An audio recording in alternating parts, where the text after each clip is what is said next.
dan kecepatannya adalah 0 pada awalnya. Nah, nanti kita akan melihat mana posisi yang paling baik dari partikel untuk kita masukkan dalam p-base. Nah, p-base score akan menyimpan nilai MSE atau hasil dari fungsi fitness dalam sebuah array. Nah, g-base index itu akan menyimpan indeks dari p-base score yang paling kecil. Nah, nantinya kita akan menggunakan g-base index untuk mencari g-base, di mana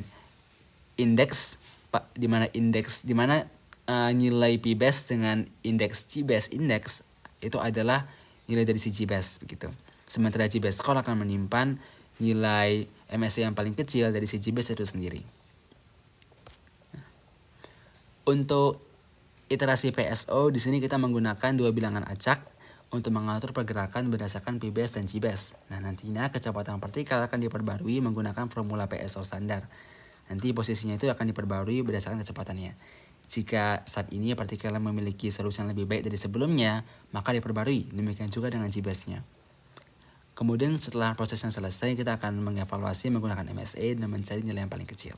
Nah, berikut adalah hasil programnya yang bisa kita lihat. Optimasi itu berlangsung setiap 10 iterasi, di mana konvergensi itu mulai tercapai setelah iterasi ke-50, hingga menghasilkan parameter A, B, dan C, yaitu 0,75, 0,84, dan 69,13.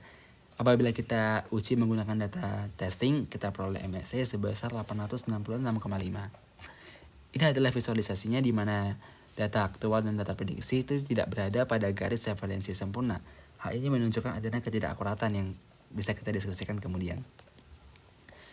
Baik, dari hasil tadi kita bisa melihat bahwa MSE itu masih tinggi pada data latih maupun uji, meskipun sudah konvergen setelah 100 iterasi. Nah, hal ini menandakan bahwa prediksi kadar glukosa berdasarkan usia dan BMI itu masih kurang akurat.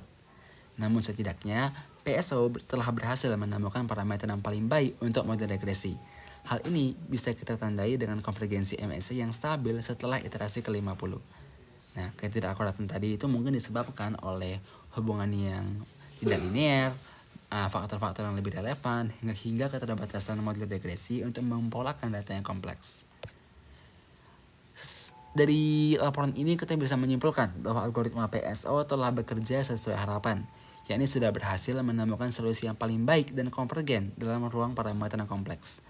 Namun, akurasi model itu masih menunjukkan bahwa sebenarnya PSO bukan masalahnya, tapi struktur modelnya saja yang tidak cocok dengan data yang kompleks, hingga PSO hanya akan seakurat model yang dioptimalkannya. Jika modelnya tidak tepat, maka hasil optimasi pun tetap tidak akan menghasilkan nilai prediksi yang bagus.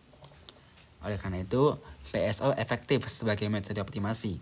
Namun, pemilihan fitur dan struktur model jauh lebih penting dalam sistem biocybernetika prediktif. Oleh karena itu, pemodelan prediksi kadar glukosa di masa depan disarankan untuk menambahkan fitur relevan seperti tekanan darah, insulin, riwayat genetika, serta menggunakan model-model nonlinear yang bisa mempolakan data kompleks seperti polinomial. Diharapkan juga untuk menggabungkan model klasifikasi untuk mengklasifikasikan diabetes nantinya. Demikian dari saya, Bapak. Atas lebih kurangnya mohon maaf. Sekali lagi saya juga mohon maaf apabila saya tidak bisa menampilkan muka saya di video dikarenakan keterbatasan internet. Mungkin sekian dari saya. Terima kasih.